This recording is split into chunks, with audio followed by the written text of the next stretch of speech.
video is actually as a result of what somebody pointed out to me after I made my post about Biafra. So this part 2 is prompted by reason of that person. And thank you for that correction. Thank you for calling me out on that and making me go deeper on my investigation concerning the Biafra War. 1975, 5 years after the war ended, the Nigerian government sat down and renamed a bay, not a town, not a street, but an entire stretch of the Atlantic Ocean that carried that name since Portuguese explorers first mapped it in the 1930s.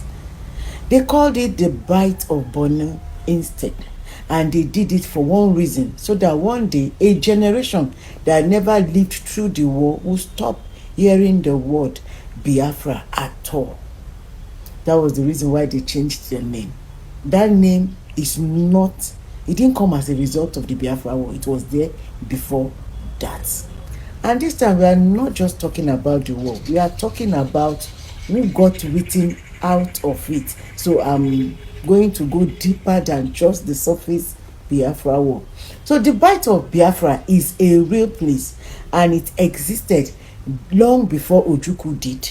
It's a massive bay on the Atlantic coast, stretching about 600 kilometers from Nigeria's Niger Delta down to Gabon.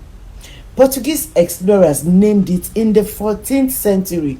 For 3 centuries after that, it was one of the busiest slave trading coastline in the world. Ports like Bonny and Old Calabar shipped well over 1 million captured Africans across the Atlantic before the trade was outlawed in 1807.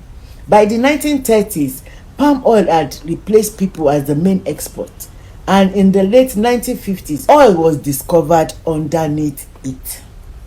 So when people say Biafra took its name from the bay, this is what they mean. The breakaway republic didn't invent a new word. Eastern Nigerian leaders borrowed the name of the coastline that had always been on the world map for 600 years. On the 27th of May 1967, something happened that most retelling comprises into a single sentence.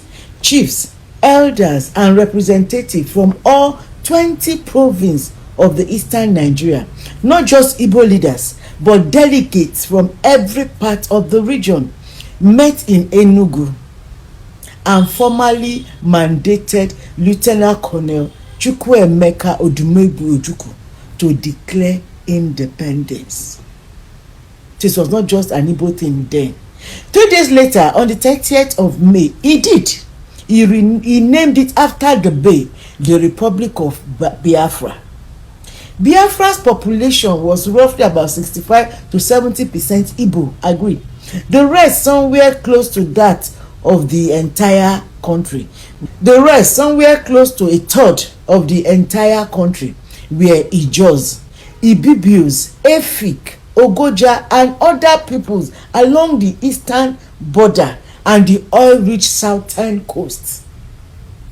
This isn't a disputed estimate. It comes from the declassified United States government intelligence assessment written during the war itself. And here is what most people don't know. 1967 was not the first time this part of Nigeria tried to break away.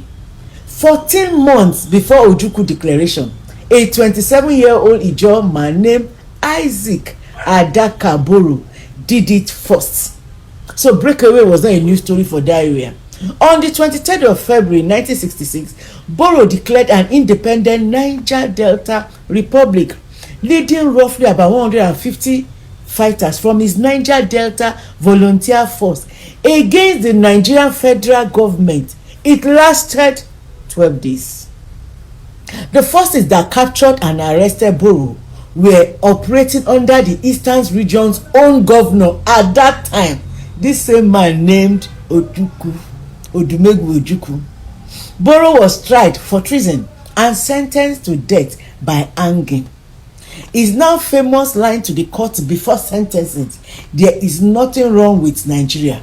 What is wrong with us is the total lack of mercy in our activities.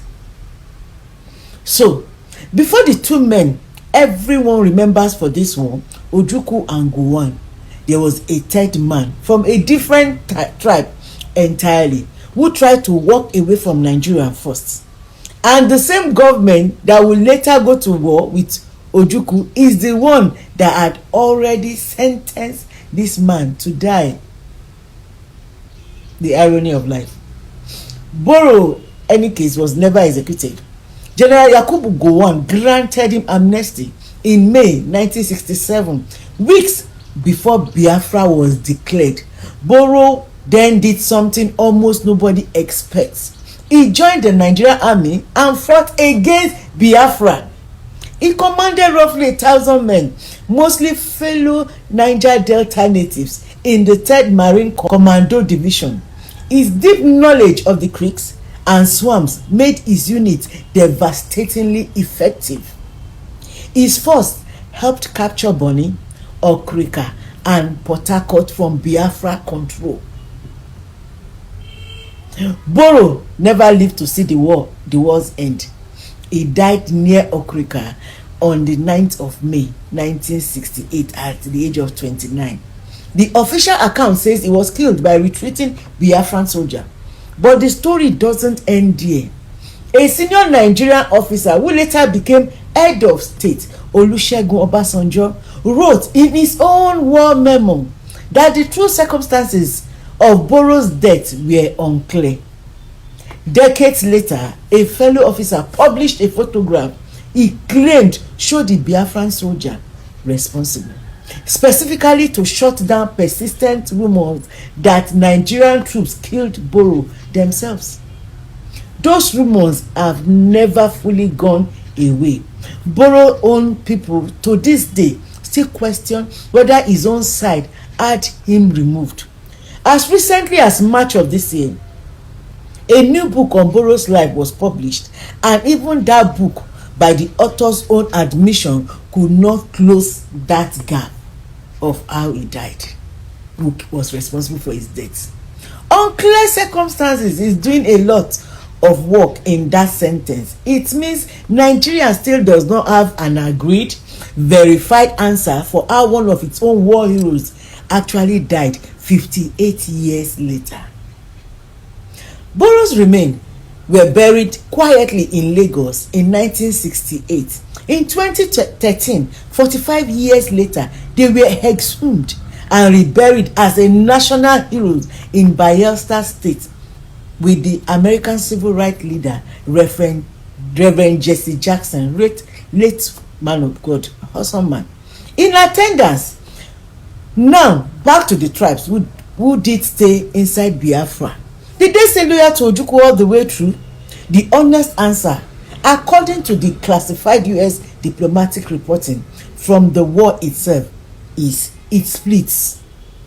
When federal troops occupied minority areas like Calabar and the rest, which Calabar fell in October 1967, Port Harcourt in May 1968, the local population in most cases welcomed the federal soldiers as liberators. But others made a different choice entirely. They deliberately retreated with Biafran troops deeper into Igbo held territory and stayed loyal to Ojukwu's government until the very end of the war. So it was not everybody that left. It was not an all, what I'm trying to say, that it was not an all Igbo war. And there is a darker detail buried in that same document. The federal government publicly accused Ojukwu of holding some minority leaders inside Biafra against their will, and cited as example that some of those leaders had actually been imprisoned by Biafran authorities on suspicion of disloyalty. Ojukwu's response was to propose an internationally supervised vote in the minority areas to prove where their true loyalty stood. The federal government rejected the offer. So the price of staying was not a simple loyalty thing. It was not loyalty that was rewarded with belonging.